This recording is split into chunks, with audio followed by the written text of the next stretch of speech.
We're going. We've gone. We've gone. Hello, Gwen. Hello, David. How are you? Nervous? Good. Good. Nerves are good. Yeah, Okay. I guess they are. So why do you want to talk about the misery of being a family member that's stuck with an alcoholic? Well, that's a bit prosaic. That's a little crude. That wasn't what I meant. I'm not here to point fingers at anybody. Just I've been reflecting on the journey I've been on since I met you. Because when I came to you, you were in fact, the only person in an 18 or 19-year journey of alcoholism, of sustained, manic, chaotic, uncontrollable alcoholism that I was living with, who ever said to me, "How are you?" Okay. So that was a staggering shock to my system. That was not a question that had ever occurred to me that anybody might ask. I didn't think that we came into the equation. And in the 2 years since I've met you, and the journey I've been on with you, I've learned an enormous amount from you and from the people who come to the wellness groups, other family members, and you know the coaching that I've been learning, but most of all from the family groups and from usually errant remarks made by people, not the formal presentations as I'm doing now. But one thing I've noticed is that for family members like myself, especially of my age, who have been mired in this for a long time, as I have been, there is no way back. The only way back is forward. Because while my partner went as far as he was able to on the path to recovery, and that is not what I'm going to talk about today, I couldn't. There is no license for me to return to social living. I lost everything. I lost all social credibility in the years that I've been with him. And that included from family members who went as far as saying to me, "Don't talk to us about this. How are you, but don't tell us." And so that is what has happened. That is effectively what happened, that there were massive areas of reality that I just wasn't allowed to discuss. We don't want to know about this. We don't want to hear about this. You've chosen this. It's your problem. It's your lot. Live with it. We don't want to know. And then an experience that I started telling you about. Last week, my partner relapsed, and I had to call an ambulance. It's a community ambulance, and they know me because I've called them many times before in the past when my partner has been desperately ill, when his drinking has triggered all sorts of potentially terminal conditions, and I've had to call an ambulance. But this time, it's been a long time since they've come, and they arrived, and when they saw me, they didn't even see him. They saw me at the door. They turned around and said, "Call an Uber," and left. And then getting to the hospital, I had to call a taxi to get him to the hospital. The doctors who avoid me, they don't talk to me. And I've become aware of the many things that I have lost that I will never recover. Like my social standing, like any hope of respect. I've become a caricature. And we have become a caricature, my partner and I. If it's very Mutt and Jeff, here they are, and there's really no clear division between who is who. It doesn't really matter who was the addict and who was the family member. It's one sick unit traveling in limbo and being treated like that. And I don't know if anybody else has had that experience. Maybe not, maybe, because I think most of the people I've seen at the foundation are far younger than I. But this is not... this is a very strange byway that nobody has mentioned. And I've learned to live with it. I don't really... It doesn't grieve me as it used to, because I've learned to cut many of my losses, and because I'm very much a loner anyway. But it did leave a big impression on me. as to what is lost. So that in fact, addicts, the ones I have noticed, have an easier path to recovery than their partners do.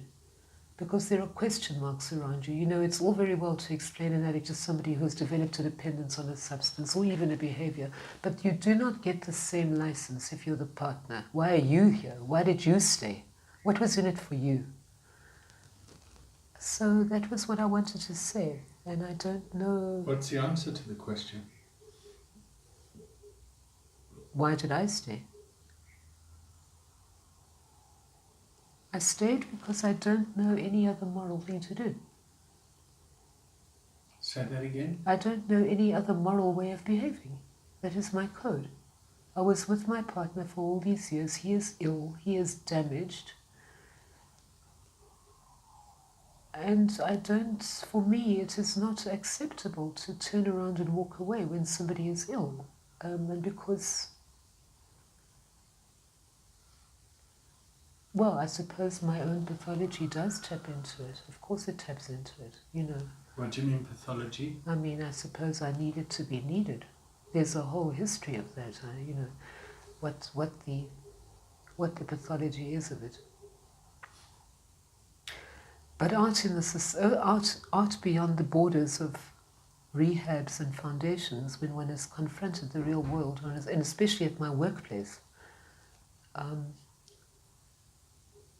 it put me into a very distinct category, and I don't know how other people are dealing with this.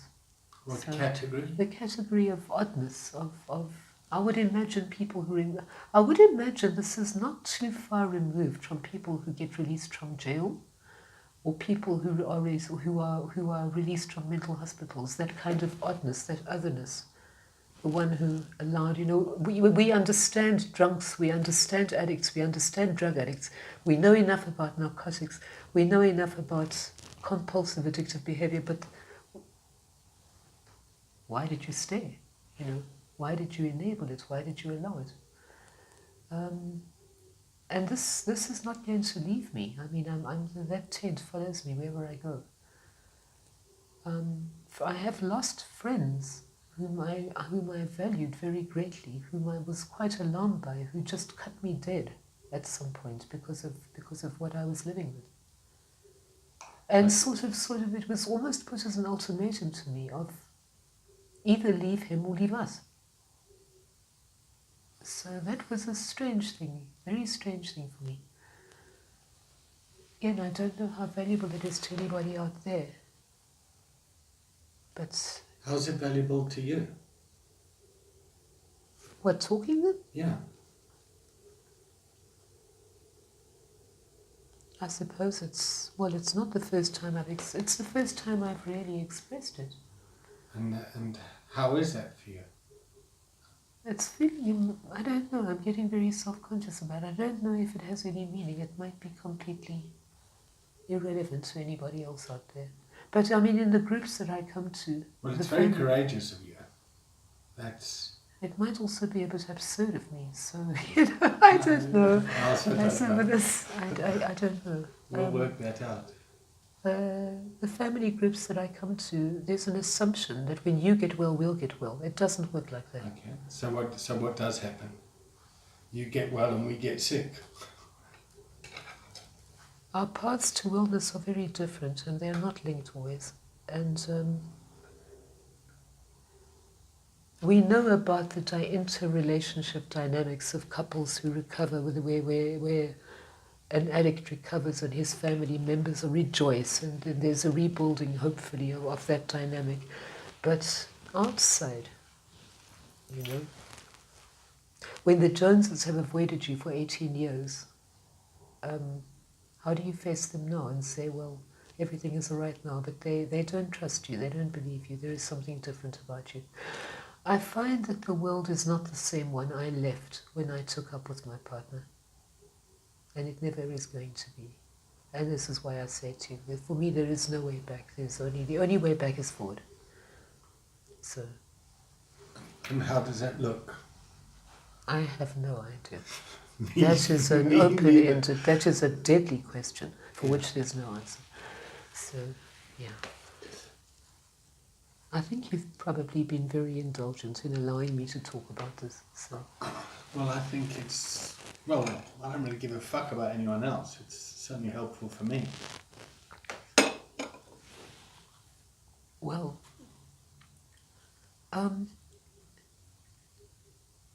yeah, I've become aware also of how the distinction between addict and family member becomes thinner and thinner and thinner, and at some point they do converge. Expand on that? There is just one entity, you know, who is taking or is the substance and who is watching it becomes one miasmic entity. It's you know.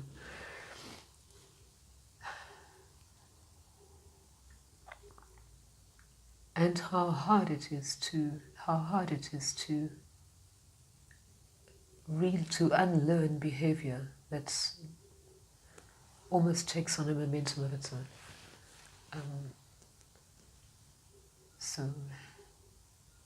So while my partner may or may not recover fully, that I don't know. I know I'm not going to. I mean, I don't think I can recover fully. At least not. What is recovery for you? Another chance. Another chance at A what? life unlived. The lost years. The lost years. And what's been lost? Opportunity, youth, time, energy, effort. And please don't misunderstand me. I'm certainly not blaming him or anybody else. This was a choice I made or that I gravitated towards, and you know, that's where I am. Did you have a choice? I suppose I must have. We all have choices. But when it comes against your moral... Oh, you mean to walk away and leave him? In the early days, when I first became aware that he was an addict, and it was nowhere near as bad as it eventually became, yes, I suppose I could have walked away. But then I didn't understand. What kept you? I didn't understand the condition back then. I mean, it was a very long time ago, and I was much younger, and I honestly thought that this could be, quote, cured, unquote, and that we could still try for a future, a happy ever after. Lived with hope. Yeah, I thought this is a phase. We'll get over this, you know, like smallpox. We'll develop immunity. Somebody will give us a vaccination, or he'll stop drinking, or he'll, you know. And as that became more and more remote, and the years passed, and then his physical condition became alarming, and all sorts of terrible things started happening to him because of his habit, it became harder to leave, because now he became dependent on me in a completely different way, physically dependent on me, and more damaged. I don't wish to...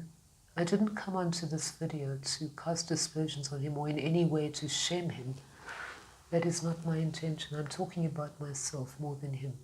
Yeah, but your partner was sober for 2 years. He relapsed. My partner... You had to get ambulance to come in and see at this human in a critical condition, and they turned around and said, get an Uber. That infuriated me.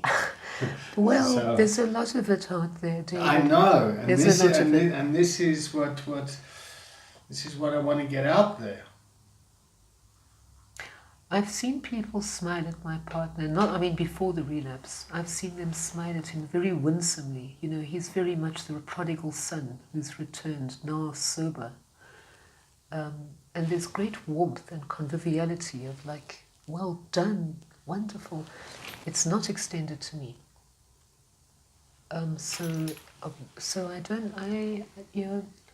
I'm just curious about the way this works. So yeah. Stigma. So what would people say to you? They don't. Yeah, no, it's just hitting me like a lead balloon. They don't say anything. They avoid you. They look at you askance. So, you know, one's role has become a kind of gothic caretaker. you know, the keeper of Wuthering Heights, you know. But it's struck me very forcibly now. How would you like society to be?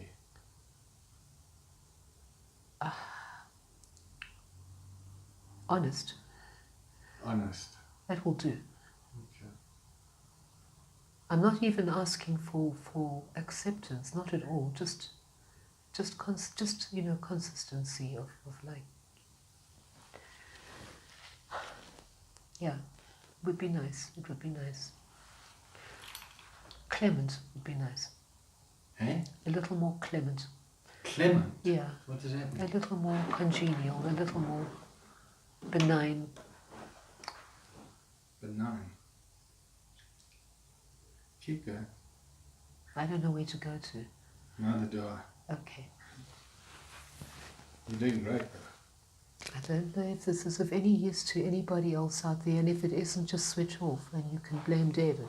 Yes, blame me. Most people do. Most people blame me when their ones don't get better. Because I guess the challenge is some people do get better, and then other families think, oh yes, well, let me send them there, they'll get better. Yes, there's that danger too. And then that doesn't happen. It's very, very dangerous. Counting the cost of what is lost after an illness like this is a shattering experience. It's not just years of one's life and time and opportunity, it's belief, it is all the promise that one had in oneself of, alternatives. It's How angry are you? I'm not angry anymore.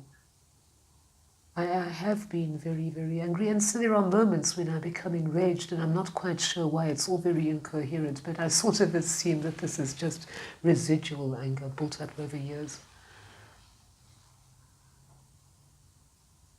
Yeah.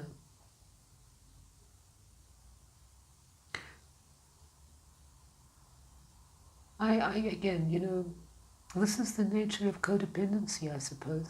Except I don't know if anybody else out there has experienced what I'm experiencing in this regard, in the sense of myself as a single person going out there every day to my job, to shops, to social gatherings, or trying to go to social gatherings, and finding myself very much at odds of being, and with family who still don't talk about the elephant in the room, the drunken elephant in the room, the pink elephant in the room,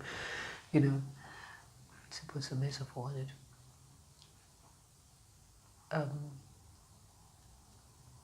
What would it take to regain credibility? I wouldn't know. I'm not going to try for it. I'm just curious as to why I should have lost it. And who else out there? Has anybody else out there had this? Because if you have, please tell me. And, So, that I'd like to post. Well, okay. So, yeah. Just it's not a straight trajectory, as you certainly know. Recovery is not a straight line, and neither is illness, neither is addiction. These are not straight lines, and so they do occasionally meet. I suspect they meet more often than we believe. They converge. And that's why I said to you, there is a point in these relationships where addict and family member do become one.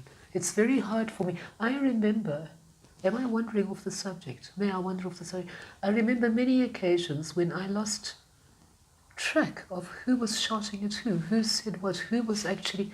I have no idea. They were just two desperately ill people in one space trying to make sense of an increasingly inaccessible world. For me, this is what addiction was. This is my experience of it. And returning to that when he relapsed came instantaneously, in a heartbeat. It is encoded in one, I suppose, very much the way old retired pugilists never forget how to put them up, Here it comes. So yeah.